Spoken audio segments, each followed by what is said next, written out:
अस्सलाम वालेकुम। आज के इस वीडियो में मैं आपको न्यू जॉब के बारे में बताऊंगी जो कि आई हुई है नेशनल बैंक के अंदर। आपने इसमें अप्लाई किस तरह से करना है, कौन कौन इसके अंदर अप्लाई कर सकता है, इसका एलिजिबिलिटी क्राइटेरिया क्या है और इसका एप्लीकेशन फॉर्म आपने किस तरह से फिल करना है और उसको सबमिट करवाना है। तो सबसे पहले आपने इसको गूगल पे जाकर सर्च कर लेना है नेशनल बैंक करियर से।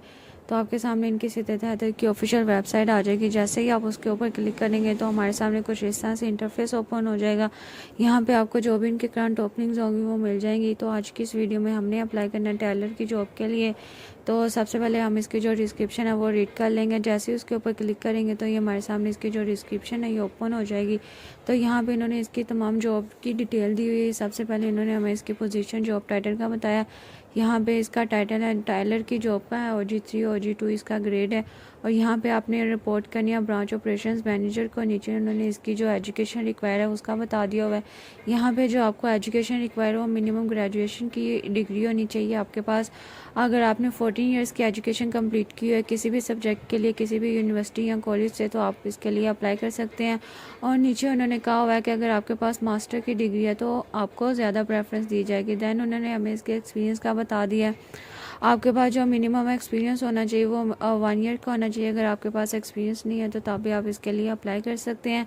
दैन हमारे पास इन्होंने नीचे स्किल्स का बता दिया हुआ है, आपने इसको अच्छी तरह से देख लेना। आपके पास गुड कम्युनिकेशन स्किल्स होनी चाहिए और कैश हैंडलिंग स्किल्स होनी चाहिए, कस्टमर हैंडलिंग स्किल्स होनी चाहिए और आपको MS ऑफिस आना चाहिए। नीचे उन्होंने इसकी जो मेन ड्यूटीज़ और रिस्पॉन्सिबिलिटीज़ हैं जॉब से रिलेटेड वो बता दी हुई हैं।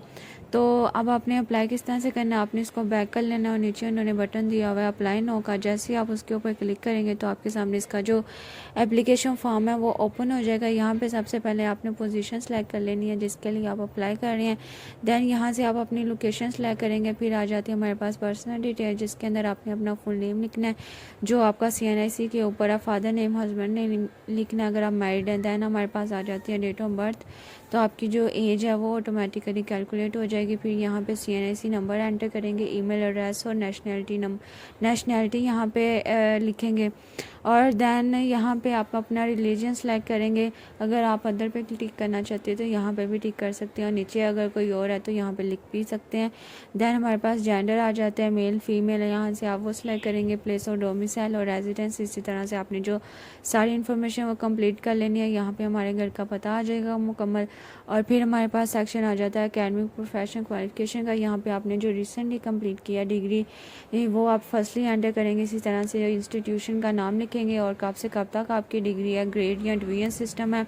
अगर आपके पास कोई मास्टर की डिग्री है तो वो भी यहाँ पे आप उसकी डिटेल दे सकते हैं। दैन हमारे पास आ जाता है प्रोफेशनल एक्सपीरियंस का सेक्शन। तो आपने यहाँ पे अपना इन ईयर्स के अंदर जितना आपका एक्सपीरियंस है वो यहाँ पे लिख देंगे। अगर आपका एक्सपीरियंस नहीं है तो आप इसको एज इट इज छोड़ देंगे।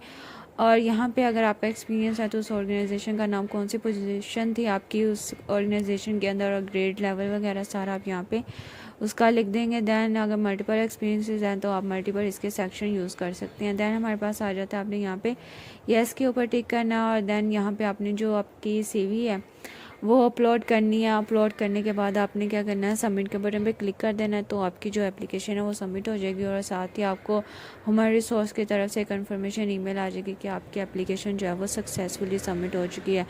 तो आपने इस जॉब के लिए लाजमी अप्लाई करना है इंशाल्लाह।